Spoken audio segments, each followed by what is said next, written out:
ये इंट्रो सुनकर तुम्हें नॉस्टैल्जिया तो पक्का हिट किया होगा, क्योंकि हम सभी ने कभी न कभी पावर रेंजर जरूर देखे हैं और अपने दोस्तों को अपने सीक्रेट पावर रेंजर होने की कहानियां जरूर सुनाए हैं। और कमाल की बात है, उस टाइम पे लोग मान भी जाते थे। देखा जाए तो पावर रेंजर्स ही वो पहला शो था जिसमें हम किसी सुपर हीरो टीम को एक साथ लड़ते हुए देखे थे। हर एक पावर रेंजर्स का थीम अलग अलग होता था, कैरेक्टर्स, मेगाजॉर्ड, पावर लेवल सब कुछ एक दूसरे से बिल्कुल ही अलग होता था और बहुत इंटरेस्टिंग होता था। लेकिन जो कैरेक्टर्स पावर रेंजर्स सीरीज में सबसे इंटरेस्टिंग होते थे वो थे एविल रेंजर्स।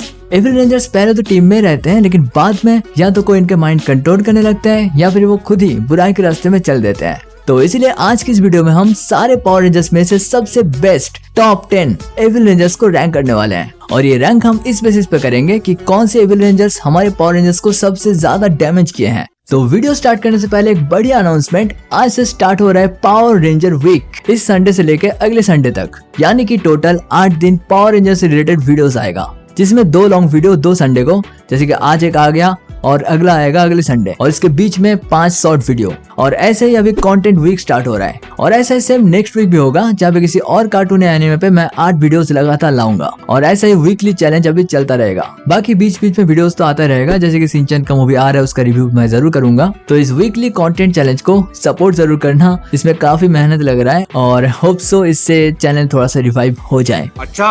और आज की इस वीडियो में मैं अकेला नहीं हूँ, मेरे साथ है तो भाई को तुम जानते होगे, कोई इंट्रो देने की जरूरत नहीं। अरे हेलो दोस्तों, कैसे आप सभी लोग। और आपको टाइटल टॉपिक पता चल चुका होगा, मेरा इंट्रो देने की जरूरत नहीं क्योंकि मैं हर वीडियो में आता रहता हूँ। तो आपके एक्साइटमेंट और समय को सराखों पे रखते हुए नहीं आज अलग करते हैं। Ready, SPD emergency. तो लिस्ट का शुरुआत करते हैं। नंबर 10 पे एसपीडी ए स्क्वाड। एविल रेंजर्स के नाम पे इन्होंने ज्यादा कुछ उखाड़ नहीं पाया, हालांकि कोशिश जरूर किया था, लेकिन हर बार बी स्क्वाड यानी कि पावर रेंजर एसपीडी से हारता हुआ आ रहा है। बहुत ही डिसअपॉइंटिंग बात है ये, क्योंकि बी स्क्वाड से पहले ए स्क्वाड ही पावर रेंजर एसपीडी हुआ करते थे। उस हिसाब से इनके स्किल्स और पावर लेवल ज्यादा होना चाहिए, लेकिन बेचारों की किस्मत में बस हार ही लिखा हुआ है। ऊपर से इन लोगों का अपीयरेंस गिने चुने 4 एपिसोड में है पूरे सीरीज में, और हर बार ही इन लोगों का पीठा ही हुआ है। As an evil ranger group इन्होंने एक ही ढंग का काम किया है, डॉगी क्रूगर को कैप्चर करके विलेन के पास लेके आना, और सिर्फ यही रीजन के लिए ये लोग नंबर 10 पे है। अगर इन लोगों से ये भी ना हो पाता तो ये लोग लिस्ट में होते ही नहीं। वैसे डॉगी क्रूगर से याद आया, क्या बचपन में तुम्हें भी यही लगता था कि शैडो रेंजर बनने के लिए अपने डॉगी क्रूगर भाई सबको मुंह को ऐसे बेंड करना पड़ता है?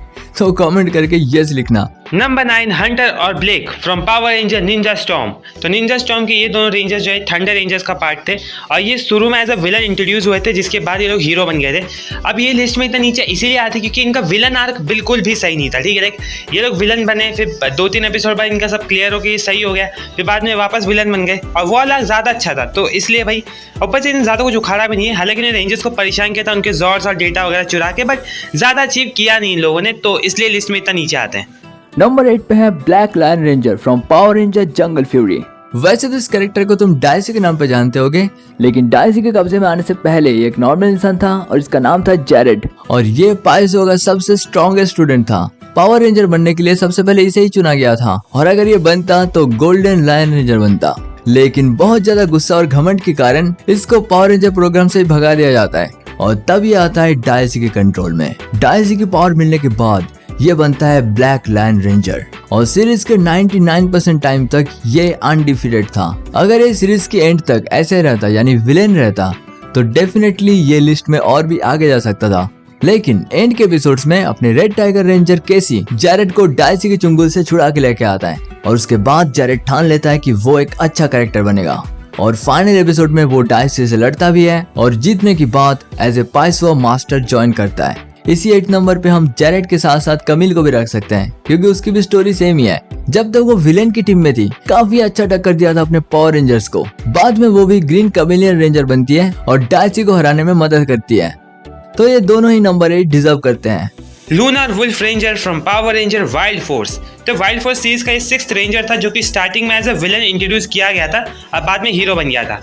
इसके पास खुद का मेगाजॉर्ड है, मतलब ज़्यादा एविल रेंजर्स होता ही है वो तो खैर बड़ी बात नहीं है, बट इसने भी रेंजर्स को ज़्यादा परेशान किया नहीं था, बट स्टिल बाकी जो नीचे उनसे ज़्यादा ही परेशान किया था, क्योंकि इसने रेंजर्स के 3-4 जॉर्ड सोर्स छुड़ा लिए थे और भाई उनको यूज़ करते रेंजर्स के खिलाफ, और रेंजर्स को इनको हराने में काफ़ी मेहनत करनी पड़ी थी। पर आगे आगे रिवील होता है कि ये भाई 6th रेंजर है, एंड ये पहले हीरो ही था जो कि माइंड कंट्रोल के से विलन बन गया था। इसका विलन वाला आर्क अच्छा था, इसने रेंजर्स को अच्छी खासी टक्कर दी थी, परेशान भी किया था, जॉर्ड छीने थे, इसलिए लिस्ट में इतना ऊपर आता है। नंबर 6 पे है Dino Thunder White Ranger. As a villain इसका स्टोरी और कैरेक्टर आर्क बहुत ज्यादा इंटरेस्टिंग था। मतलब ऐसा तो नहीं होगा कि व्हाइट रेंजर चलता हुआ यहाँ आएगा। हाय ट्रेंट। हाय। व्हाइट रेंजर का डायनोजेम का एक अलग ही इविल माइंड था खुद से, और वो उसे टाइम पे कंट्रोल करने लगता था। और इविल बनने के बाद व्हाइट रेंजर का पर्सनालिटी पूरी चेंज होता था, उसका पावर बहुत बढ़ जाता था। डॉक्टर जेकिल और हाइड के बारे में तो पता होगा, व्हाइट रेंजर के साथ भी कुछ ऐसा ही था, एक ही बॉडी में दो पर्सनालिटी। लेकिन व्हाइट रेंजर कभी भी एक बुरा इंसान नहीं था, इसलिए वो डायनोजेम की इस इविल माइंड से लड़ता गया और आखिर में जीत भी गया। और जब कोई इविल रेंजर अच्छाई के रास्ते में आ जाते हैं तब उनका स्टोरी वहीं पे खत्म हो जाता है एज ए इविल रेंजर। अगर तो व्हाइट रेंजर कभी अच्छा बनता ही नहीं तो डेफिनेटली ये लिस्ट में और भी आगे जा सकता था। टॉमी ओलिवर का ग्रीन रेंजर। अब मेरे को पता है तुम्हें से बहुत सारे लोग सोचोगे भाई टॉमी ओलिवर इतना नीचे कैसे, ये तो नंबर 1 पे होना चाहिए, क्योंकि तुम्हें से जितने भी ओजी पावर रेंजर्स फैंस होंगे सब टॉमी ओलिवर को जानते होंगे, ओरिजिनल ग्रीन रेंजर जिसका एज अ विलन इंट्रोड्यूस करवाया गया था। लेकिन ये लिस्ट में इतना नीचे इसलिए क्योंकि हमारे पास और भी रेंजर जो कि इससे भी ज़्यादा ईविल रह चुका है, इससे भी ज़्यादा चीज़ अचीव कर चुके हैं, इसलिए ये रेंजर जो है लिस्ट में इतने नीचे है। But still number 4 is not bad place for Tommy Oliver. Tommy Oliver की बात करें तो भाई अचीवमेंट की तो बात करो मत, ये रेंजर इतना ज़्यादा फैन फेवरेट हो गया था कि इसको स्टार्टिंग में से 2 एपिसोड के लाया गया था, बट इस फैंस को इतना पसंद है कि इसको सीरीज में परमानेंट कर लिया गया। आगे जाके भाई टॉमी ओलिवर जो है वो व्हाइट रेंजर बनता है, फिर रेड रेंजर, और उसके बाद जाके वो बनता है भाई ब्लैक रेंजर। तो हाँ, टॉमी भाई बहुत स्ट्रॉन्ग है, लेकिन ऑफ कोर्स वो अच्छा बन गया था, अच्छा बन के वो भाई रेंजर्स के बहुत ज़्यादा काम है, इसलिए वो लिस्ट में नीचे आता है। अगर वो और टाइम तक बुरा बनाते हैं फिर उसने थोड़ा और बुरे काम किए होते तो लिस्ट में और ऊपर आता। नंबर 4 पे है Korag from Power Ranger Mystic Force. ये पहले एक रेड रेंजर हुआ करता था, लेकिन विलेन के कंट्रोल में यानी डार्क मैजिक के अंदर आने के बाद ये कोराग नाम से जाना जाता है, और पूरे सीरीज में ये अनडिफीटेड रहा है। हर बार पावर रेंजर्स इससे हार जाता था। कोराग चाहता तो उनको वहीं पे मार सकता था, लेकिन कोराग का कुछ उसूल था, वो कभी भी किसी निरस्त्र पे वार नहीं करता था। इस कैरेक्टर को जान के तुम्हें महाभारत के कर्ण या भीष्म पितामह याद आ सकता है, क्योंकि अंदर ही अंदर से वो एक अच्छा कैरेक्टर था जो बस विलेन के इस डार्क मैजिक से छूटना चाहता था, और आखिर में वो विलेन के चुंगल से छूट जाता है और दोबारा एक रेड रेंजर बन जाता है। Number 3 we have Power Ranger in Space से साइको रेंजर्स। और Psycho Ranger in Space series में इंट्रोड्यूस करवाए गए थे, और ये भाई one of the coolest evil ranger team है भाई। एसपीडी ए स्क्वाड की तरह झल्ली नहीं दी है, इन्होंने लिटरली भाई पावर रेंजर्स को बहुत अच्छी खासी टक्कर दी थी, और यहाँ तक कि इन्होंने तो इन स्पेस की पिंक रेंजर को मार भी दिया था। स्पॉइलर अलर्ट अगर तुमको नहीं पता तो ठीक है। तो अगर तुम्हें इसकी स्टोरी का कंक्लूजन जानना है कि साइको रेंजर्स हारे कैसे थे या फिर रेंजर्स ने डिफीट कैसे किया, उनका आगे क्या हुआ, तो इसके तुम power Ranger in Space series जरूर से चेकआउट करना भाई, बहुत अमेजिंग सीरीज है। नंबर 2 पे है रेंजर स्लेयर। ये पावर रेंजर का कॉमिक बुक सीरीज में एग्जिस्ट करती है। दरअसल कहानी कुछ ऐसा होता है कि एक ऑल्टरनेट यूनिवर्स में टॉमी ओलिवर का ग्रीन रेंजर एक विलेन बन जाता है, और वो बन जाता है लॉर्ड ड्रैगन, जो इस लिस्ट में नंबर 1 पे है। और उसके बारे में तो बताएगा तो भी, क्योंकि उसने पावर रेंजर की कॉमिक बुक सीरीज पूरा पढ़ के रखा है। तो यही लॉर्ड ड्रैगन अपनी पिंक रेंजर को बनाता है रेंजर स्लेयर। उसकी सारी मेमोरीज मिट जाती है और वो एक तरफ से लॉर्ड ड्रैगन की रोबोट बन जाती है, और दूसरे टाइमलाइन से जब भी कोई रेंजर लॉर्ड ड्रैगन को हराने के लिए आते हैं, ड्रैगन के ऑर्डर से रेंजर स्लेयर उन सारे पावर रेंजर का खात्मा कर देती है। इतनी ज्यादा पावरफुल है ये। लेकिन क्योंकि रेंजर स्लेयर खुद से इविल नहीं थी, उसको Lord Dragon as a robot जैसा यूज कर रहा था, इसी वजह से रेंजर स्लेयर नंबर 2 पे है। Number 1 we have Lord Dragon from Power Ranger Mighty Morphin comic series.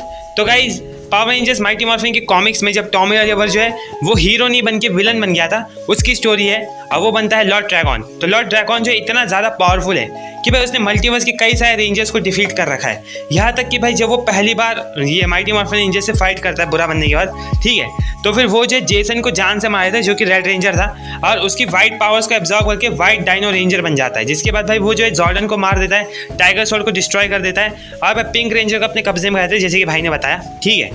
ऊपर से इसने भाई अपने यूनिवर्स में ऑलमोस्ट भाई सब कुछ डिस्ट्रॉय कर रखा है। इसके पास खुद का मेगाजॉर्ड है, ठीक है, जो कि भाई बहुत ज़्यादा स्ट्रॉन्ग है। इसका ब्लैक ड्रैगन और पूरे पावर रेंजर यूनिवर्स का स्ट्रॉन्गेस्ट जॉर्ड्स में से एक है, जो कि अकेले ही भाई 2-3 मेगाजॉर्ड्स को डिफीट करने की कैपेबिलिटी रखता है।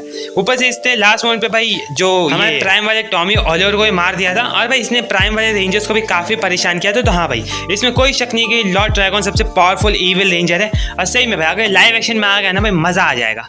तो यहीं पे खत्म होता है अपना लिस्ट। कमेंट करके जरूर से बताना कि तुम्हारा फेवरेट इविल रेंजर कौन है। बाकी अभी लगातार वीडियोस आने वाला है पावर रेंजर्स पे, तो डेफिनेटली उनको सपोर्ट करना, अपने दोस्तों को शेयर करना, और अगला वीक किसके ऊपर होना चाहिए कमेंट करके जरूर से बताना। और अगर तुम नए हो मेरे चैनल पे, वीडियो अगर तुम्हें पसंद आया है तो जरूर से सब्सक्राइब कर लेना ऐसे अमेजिंग वीडियोस देखने के लिए। बाकी लाइक करो वीडियो को, लाइक टारगेट रखता हूँ। 300 लाइक्स के लिए, ठीक है, इतना तो कर ही सकते हो। और तो भाई के चैनल का लिंक तुम्हें डिस्क्रिप्शन में मिल जाएगा, जाके जरूर से चेकआउट करना। फिलहाल मैं तुमसे मिलता हूँ अगले वीडियो में, तब तक के लिए कीप स्माइलिंग, स्टे हेल्दी और आज के लिए बाय बाय। तो आज का प्रश्न है आपकी मोबाइल स्क्रीन के ऊपर ही, पावर रेंजर्स की ऐसी कौन सी सीरीज है जिसमें येलो और पिंक रेंजर नहीं है? जो भी इस सवाल का सही जवाब देगा उसको अगली वीडियो में शाउट आउट मिलेगा और क्या। तो अगर तुम्हें पता है इसका आंसर तो जरूर से कमेंट में लिखना। मिलते हैं अगले वीडियो में, बाय।